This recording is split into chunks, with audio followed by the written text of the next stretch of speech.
Being broken isn't the end, it's the beginning. Specifically, it's the beginning of the new you, should you choose to accept it. What's up, my EFF? Let me tell you how it is. You're watching Jots, a podcast that explores the nature of love, compassion, joy, and the real-life connection between human beings. I'm Ender Bowen, Nashville, Tennessee rock pop artist, author, husband, father, complete dork, and aspiring compassionist. Sit back, relax, and be prepared to laugh, cry, maybe even shake your fist at the moon for some reason.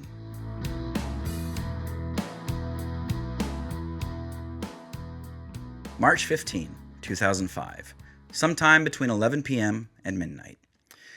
I was exhausted, but I couldn't sleep. My stomach was doing flip-flops, or was it wearing them? Trying to get its bearings in a world that had suddenly been turned upside down. My eyes were swollen and red, dried and crusty from the amount of tears I'd shed over the past couple hours. My mind was wandering, running through everything I just experienced over and over and over again, trying to find answers. How did a day that had started out with so much promise end in so much pain?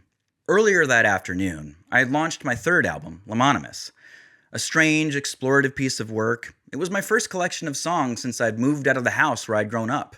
My first on my own album, something that really gave me a sense of accomplishment. Naturally, I had been excited to get it out into the world, ecstatic to celebrate the release with my fiancée, who had lived with and supported me throughout the entire project. But now she wasn't here. See, with absolutely no hint or warning, she had turned to me and told me she wanted to break up. Just like that. Completely blindsided. A punch in the gut. Yeah, that's putting it mildly. It was a punch in the gut for sure, if that punch came from a wrecking ball the size of Los Angeles. We fought, or rather, I fought, for her, for us, to undo it, to fix it. I really don't know. But it didn't matter. In the end, she got in her car and eventually left for her aunt's on the other side of town. She was gone. Her side of the bed was empty. I was empty, and alone, and broken.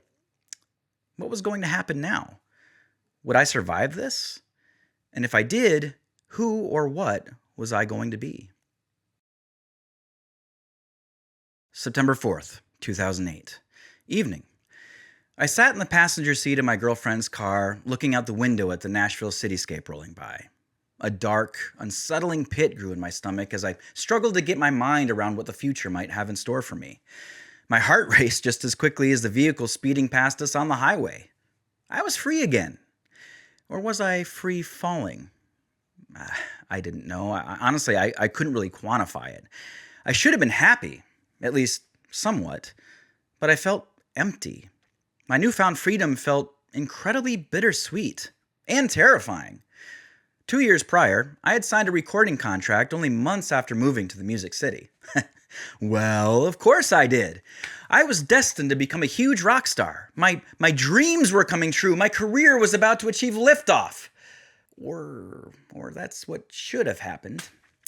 Instead, in what seemed like only minutes after I had put my name on the dotted line, the label had decided to take things in a different direction.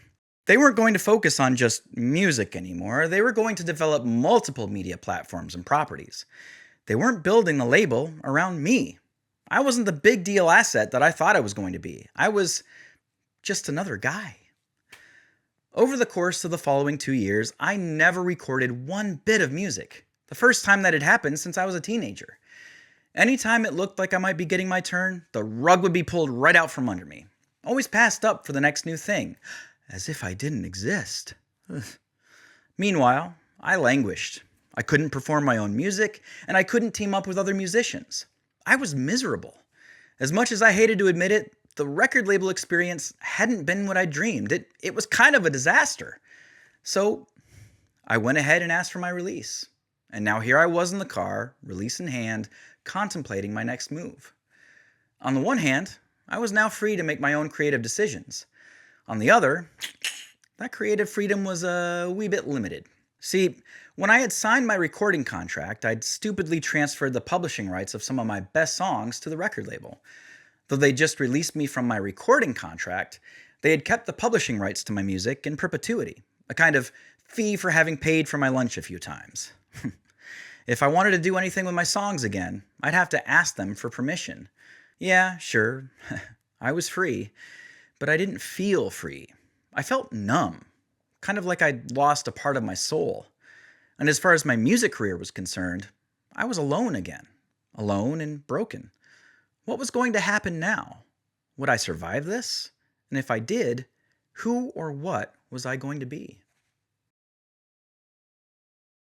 As I'm sure you can imagine, both of these experiences were absolutely awful for me. When my fiance left, she took more than just her belongings. She took our entire future. It wasn't just the 3 years we'd spent together that were gone, it was all those years ahead of us that we'd already imagined. When she left, all of that went with her. It was excruciating. Not only did I have to start all over again, but I had to face the fact that someone else was going to have those future memories with her. At first, I hated it. More than at first. I hated it for a long while. Being broken, I was uncomfortable, far too self-aware, and seriously lacking in confidence. Over time, and in trusting God that not only was there a reason for this, but that someone was still out there for me, I began to enjoy it. Sort of. I had experiences that I never really got to have growing up. I got to discover new facets of my own personality. I got to try new things that I never would have pictured myself doing. I also came to realize that someone else was going to have those future memories with me. Once I turned that idea on its head and accepted it, things got much easier. And I completely moved away from home to Nashville, where I would meet my future wife.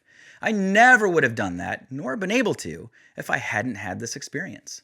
Likewise, when the label experiment crashed around me, I felt truly gutted. Apart from having my big break dashed, I guess it turns out the big break was me, I now couldn't proceed forward with my own songs like I'd wanted. Once I let that go, at least temporarily, and trusted God that there was a reason for this, I was able to forge ahead and experiment with new directions of creativity.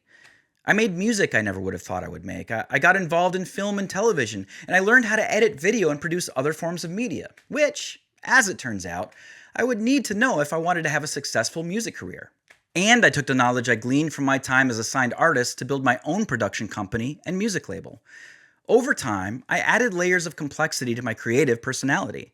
I embraced humor and satire. I learned how to add visual accompaniment to my own work. And I found new ways to tell stories. Ultimately, I found my true voice and the story I was born to tell. Oh, and I grew the courage to get my music back, which I successfully did. My son loves playing with his giant Lego blocks. He takes a certain joy in building this really odd-looking tower thing and then, once satisfied with his work, smashing it all to pieces. At first, he seems a little disappointed that his beautiful creation is now just, well, blocks of broken somethings, but then he methodically picks up each piece, connects them, and creates something entirely new that he can take joy in. In much the same way, I think being broken is an opportunity to be made new.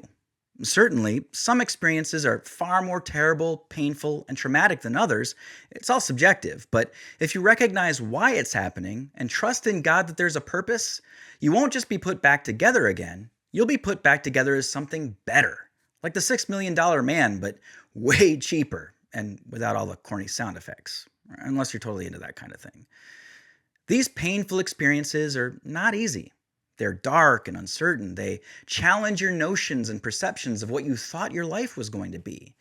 I can't tell you how many times I look back to the early 2000s and think, wow, my life looked entirely different back then. Me back then would have never pictured the life I have now. The life I have now is much better than anything I'd ever imagined, for no other reason than it's purposeful. I'm truly grateful for being smashed all to pieces. I wouldn't be the person I am today without it. Being broken isn't the end. It's the beginning. Specifically, it's the beginning of the new you, should you choose to accept it.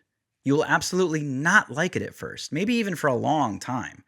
But when that switch finally flips and you begin to accept what's happening and why, you're going to find yourself having the experiences and adventures of your life, all there to help turn you into the new you you're supposed to be.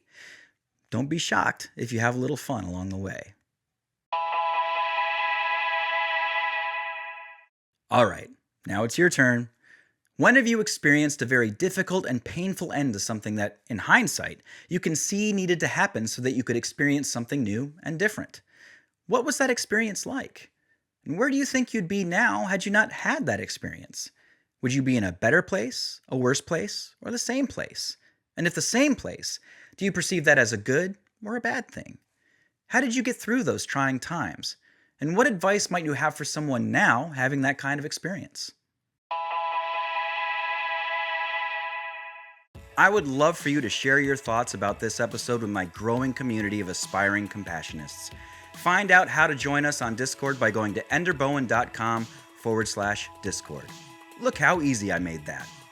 If you like this episode, please subscribe to the Jots podcast by clicking that little YouTube subscribe button. You can also check out more Jots, as well as subscribe to the mail list for ebooks, updates, and exclusive content at godjots.com. Until next time, be honest with yourself. Be truthful with others. Give people the opportunity to surprise you. And remember that it's impossible to have absolutely nothing in common with another human being. Be a little light in the world. I'm sure I'll see you soon.